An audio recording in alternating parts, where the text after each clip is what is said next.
Pak Anies, waktu Bapak adalah 4 menit dimulai dari sekarang. Assalamualaikum warahmatullahi wabarakatuh. Selamat malam dan salam sejahtera untuk semuanya. Bismillahirrahmanirrahim. Negara hukum menempatkan hukum sebagai rujukan utama untuk memastikan hadir rasa keadilan, memberikan kebermanfaatan, dan memberikan kepastian kepada semua. Ini harus dipegang teguh oleh pemegang kekuasaan, baik yang di puncak dan seluruh jajaran. Tapi apa yang terjadi? Banyak aturan ditekuk sesuai dengan kepentingan yang sedang memegang kekuasaan. Apakah ini akan diteruskan? Tidak. Ini harus diubah. Ini harus dikembalikan. Kemudian kita menyaksikan betapa pada hari-hari ini tatanan ketika kita menyelenggarakan pemerintahan sering tidak sesuai dengan prinsip-prinsip hukum yang kita pegang. Karena itulah kami melihat perubahan ini harus kita kembalikan. Negara ini adalah negara hukum, bukan negara kekuasaan. Dalam negara hukum, kekuasaan diatur oleh hukum. Dalam negara kekuasaan, hukum diatur oleh penguasa. Dan kita tidak menginginkan itu terjadi. Pada saat ini, kalau kita lihat hukum itu harusnya tegak begini. Inilah hukum. Dalam kenyataannya, dia bengkok. Dia tajam ke bawah, dia tumpul ke atas. Dan kondisi ini tidak boleh didiamkan, tidak boleh dibiarkan, dan harus berubah. Karena itu kita mendorong perubahan. Mengembalikan hukum menjadi tegak kepada semuanya.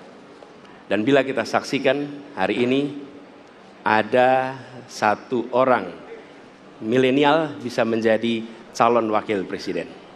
Tetapi ada ribuan milenial, generasi Z, yang peduli pada anak-anak bangsa, yang peduli pada mereka yang termarginalkan. Ketika mereka mengungkapkan pendapat, ketika mereka mengkritik pemerintah, justru mereka sering dihadapi dengan kekerasan, dihadapi dengan benturan, dan bahkan gas air mata.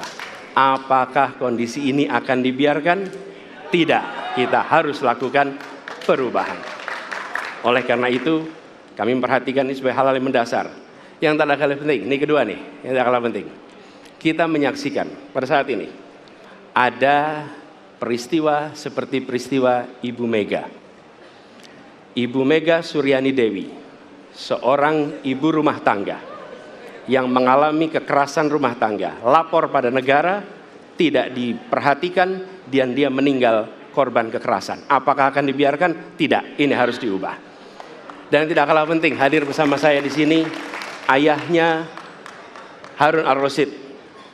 Harun Ar-Rasyid adalah anak yang meninggal, pendukung Pak Prabowo di Pilpres 2019 yang menuntut keadilan pada saat itu.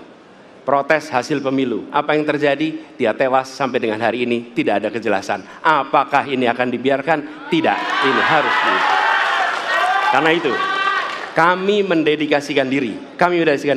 Hadir untuk memberikan komitmen bahwa dari puncak sampai ke bawah, kami akan tegakkan hukum pada siapa saja. Kami kembalikan marwah kehidupan bernegara yang menempatkan hukum sebagai tempat yang paling tinggi. Dan ketentuan itu berlaku kepada semua, termasuk ketika menyangkut urusan ASN, menyangkut urusan TNI dan Polri. Terima kasih. Assalamualaikum warahmatullahi wabarakatuh. Terima kasih. Bapak Anies, kami persilakan kembali ke tempat. Berikutnya kami persilakan. Harap tenang. Harap tenang. Harap tenang. Harap tenang para pendukung, harap tenang. Hadirin, kita akan harap lanjutkan tenang. ya. Harap tenang.